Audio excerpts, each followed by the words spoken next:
নেতা কর্মীদের দ্বারা কোন ধরনের নাশকতা করা সম্ভব নয়। এই যে নাশকতা করছে, সমস্ত নাশকতা করছে সরকারি এজেন্সিগুলো, সরকারি দলের নেতা কর্মীরা। তাই আপনাদেরকে এই নাশকতার বিরুদ্ধে সতর্ক থাকতে হবে। প্রত্যেকের হাতে হাতে মোবাইল আছে, আপনারা লক্ষ্য করেছেন দেশগাঁওয়ের সেই দুর্ঘটনা কবলিত ট্রেনে আমাদের পুলিশ কর্মকর্তারা সুস্থ স্বাভাবিক ছিলেন কিনা আমি জানি না, কারণ তাদের তো এখন সোনায় সোহাগা, সবাই নির্বাচনী ধান্দায় টাকা পয়সা কামাই করছেন।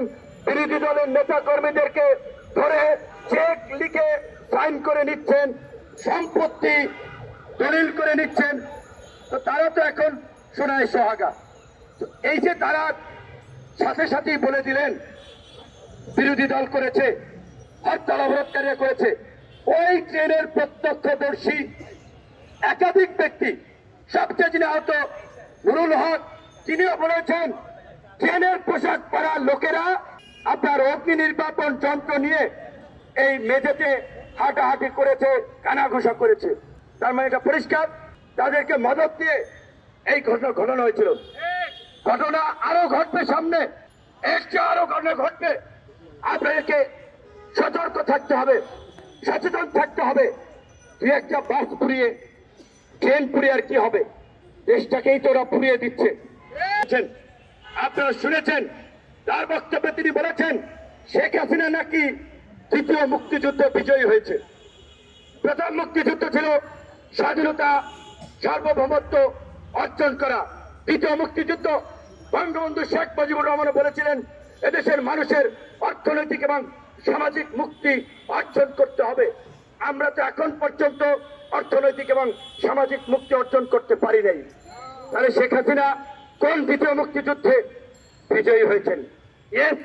ভারতের দৃষ্টিতে, এমজে আকবরদের দৃষ্টিতে শেখ হাসিনা স্বাধীন সার্বভৌম রাষ্ট্রকে ব্যর্থ এবং অকার্যকর রাষ্ট্রে পরিণত করে ভারতের হাতে তুলে দিয়ে ভারতের মনোভাব পূরণ করেছে, ভারতের ইচ্ছা পূরণ করেছে।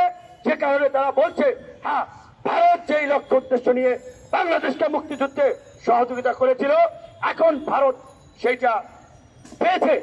সুন্দরী নারীদের মতো এদেশের সম্পদকে ভোগ করছে।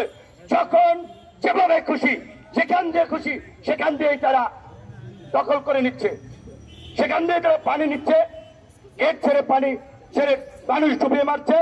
বাংলাদেশের প্রশাসন থেকে শুরু করে পুরো রাষ্ট্রযন্ত্র, এমনকি কারা এমপি মন্ত্রী হবে সেটাও তারা অনেকে ঠিক করে দিচ্ছে।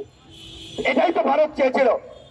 ভারতের আরো একজন কুখ্যাত হাই কমিশনার পঙ্কজ শরণ, যিনি এই 14 সালের প্রচারবিহীন নির্বাচনে শেখ হাসিনার আরেকজন গোলাম ছিলেন, ভারতের পক্ষ থেকে অস্ত্র পাঠানো হয়েছিল এই পঙ্কজ শরণ, সুজাতা সিংদের। তারা জাতীয় পার্টির সাথে ডেথ সার্টিফিকেট লিখে নির্বাচনে নিয়ে গেছেন।